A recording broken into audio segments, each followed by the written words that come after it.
Salut les champipotes, bonjour et bienvenue sur la chaîne. Un petit tour en forêt aujourd'hui. Je vous emmène à la découverte d'un secret bien gardé, la mer des morilles. La mer des morilles, c'est quoi? C'est un champignon qui indique justement que les morilles vont venir. Tout comme le cèpe a son champignon qui s'appelle la mer des cèpes, le meunier. Donc aujourd'hui, je vous emmène à sa découverte. N'hésitez pas à regarder la vidéo jusqu'au bout. Je vais le décrire, je vais vous le montrer dans son environnement et je vais vous expliquer pourquoi on le surnomme la mer des morilles. N'hésitez pas à mettre un pouce bleu juste en dessous, un pouce bleu, un commentaire et à vous abonner à la chaîne si ce n'est pas déjà fait pour les prochains conseils mycologiques et les prochaines aventures ensemble. Je vous souhaite un bon visionnage et à très bientôt pour de nouvelles vidéos.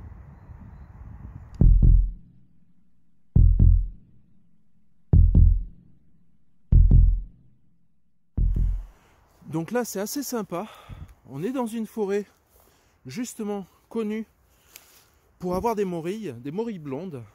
On est en avance, la météo ne sera pas clémente ce week-end, donc c'est une très bonne chose de venir maintenant voir ces fameux champignons afin de vous les montrer et de les regarder ensemble. Là vous voyez, on a un joli acacia, on a une forêt qui est à l'abandon, on va dire. Donc ça c'est une très bonne chose, les branchages au sol, il y a de la nourriture pour les champignons, une forêt très peu entretenue, qui veut dire pas beaucoup de piétinement, seulement des animaux et quelques rares cueilleurs ou promeneurs comme moi.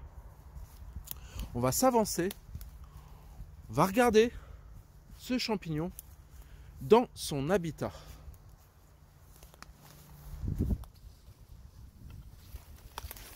Là, vous voyez, il y a tout plein de fleurs qui vont s'apprêter à sortir. On a des violettes. J'ai vu des perce-neige juste avant. Donc tous les marqueurs sont là pour garantir un bon endroit pour nos morilles. Les champipotes, donc on est dans une forêt mixte. Il y a aussi des frênes, des noisetiers, des hêtres. Et là, je vais suivre une coulée. Une coulée, c'est ni plus ni moins un passage d'animal sauvage. Donc ils ont pour habitude de toujours passer au même endroit. Et les coulées sont toujours très intéressantes pour les champignons. Parce que souvent, l'animal, en se frottant aux champignons, il va transporter les spores et il va les emmener un peu plus loin. Il va les disséminer. C'est aussi une méthode de reproduction pour les champignons. Et là, je vous emmène à la rencontre de la mer des morilles. La mer des morilles, c'est un secret bien gardé par les anciens. Et en fait, la mer des morilles, c'est ni plus ni moins le champignon qu'on appelle la Pésisvénée ou l'oreille de cochon. L'oreille de cochon parce que vous allez voir, regardez, il y a comme ça a la forme d'une oreille, et Pésisvénée parce que vous avez des veines dedans. C'est un champignon comestible. Il a un petit pied un tout petit peu trapu et dedans donc vous avez ces veines assez caractéristiques. Un champignon comestible de la famille des morilles. Alors c'est un champignon comme la morille, il faut le cuire 20 minutes minimum et après il faut jeter l'eau de cuisson parce que c'est un champignon qui est toxique cru. Voilà. Un champignon, si vous avez un doute, vous le mettez, vous le portez à votre nez, vous le sentez et c'est un champignon qui sent la javel. C'est assez troublant et vous ne pouvez pas vraiment le confondre. Alors là c'est assez intéressant. Parce que pour moi, c'est une très bonne nouvelle. Si les Pésisvénés sont arrivés, je sais que dans ces bois, d'ici 2 à 3 semaines, il y aura des morilles. Car la Pésisvénée, on l'appelle la mer des morilles. C'est elle qui annonce l'arrivée des morilles. Tout comme le meunier avec les cèpes. J'avais fait une vidéo justement sur ce champignon. Je vous mettrai le lien dans la description de la vidéo. Donc voilà, nous sommes le long d'une coulée. Donc vous en avez ici. Moi je ne vais pas les ramasser, je vais tout simplement les laisser ici.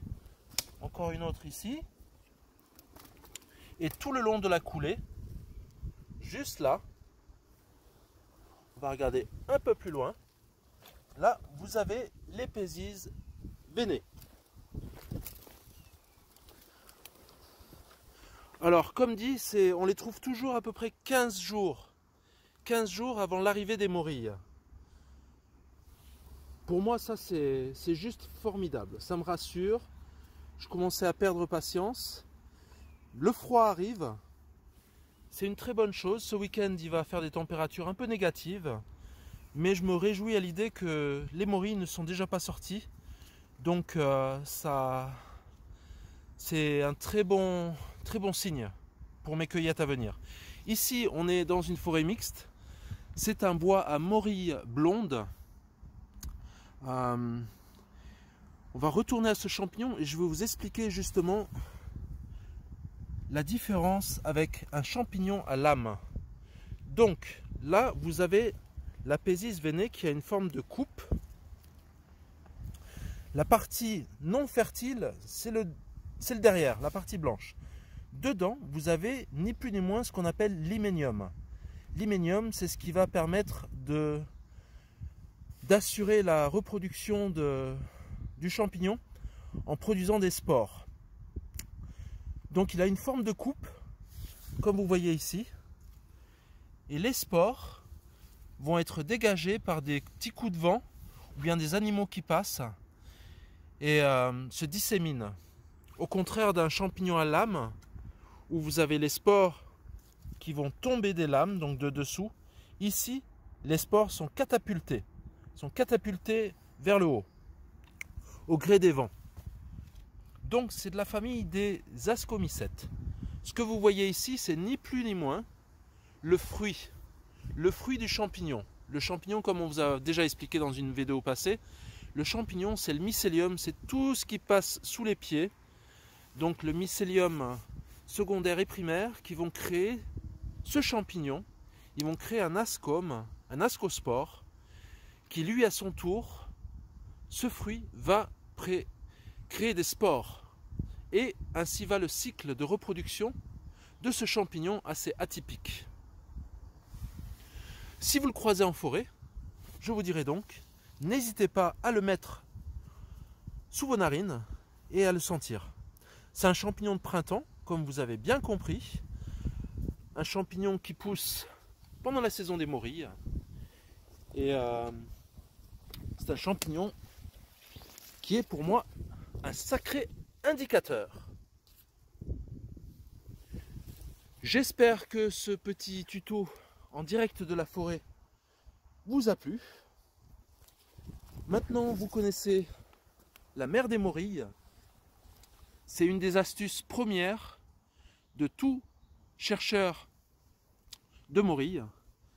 N'hésitez pas à la partager avec vos enfants et puis à garder l'œil ouvert quand vous sortez en forêt pour voir ce magnifique champignon. On peut regarder autour, mais je sais que pour l'instant c'est inutile car ils sont bien en avance et les morilles ne sont pas présentes. Mais il y a encore des bons signes. Là, il y a de l'activité au pied des frênes, donc des taupes ou des rongeurs qui sont en train de blesser les racines. Et avec la mère des morilles, je suis sûr qu'ici, on va faire de belles trouvailles. Certains les mangent, mon voisin les mange, donc des fois je lui en emmène, ça lui fait plaisir. Mais moi, ça va rester ici et ça va décorer la forêt. Et comme ça, je reviendrai les voir de temps en temps et je vous montrerai leur évolution au fur et à mesure du temps. J'espère que ce petit tuto vous a plu, d'avoir enfin découvert un petit secret. Je vous souhaite de très bonnes cueillettes. N'hésitez pas à mettre un commentaire juste en dessous, je serai ravi d'interagir avec vous. Et je tenais à vous remercier pour votre engagement sur la chaîne. A bientôt les champipotes et je vous souhaite de très bonnes cueillettes et de très bonnes promenades. Ciao ciao.